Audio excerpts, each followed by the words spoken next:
ఈ యాంగిల్ కి ఈ లైన్ టచ్ అయింది కదా, టచ్ అయ్యే లైన్ మనం అడ్జసెంట్ అంటాము, టచ్ కాని లైన్ ని ఆపోజిట్ అంటాం. దీనికి పేరు పెడదాం ఏబిసి. సో ఇక్కడ నేను సైన్ థీటా అన్న రాసుకుంటా లేదా సైన్ ఏ అన్న రాసుకుంటా. అయిపోయింది. ఈ ట్రయాంగిల్ వాడతాము. దీని కండిషన్ ఏంది బ్రో అంటే ఏదైనా ట్రయాంగిల్ 90 degrees ఉంటే పెద్ద line is equals to side square plus side square. నేను దీన్ని ఏమనుకుంటా, హెచ్ అనుకుంటా, ఓ అనుకుంటా, ఏ అనుకుంటా. హెచ్ అంటేనేమో హైపోటెన్యూస్, ఓ అంటేనేమో ఆపోజిట్, ఏ అంటేనేమో అడ్జసెంట్.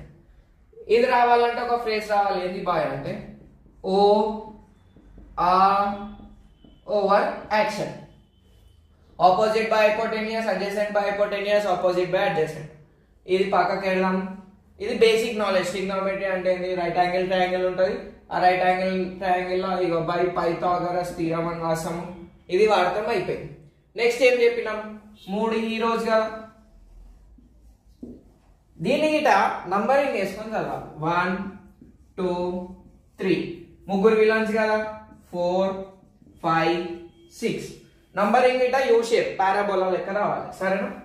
ఇది ఎట్లా వాడతాం బ్రో అంటే ఫస్ట్ దాని ఫార్ములా వచ్చేసి ఓ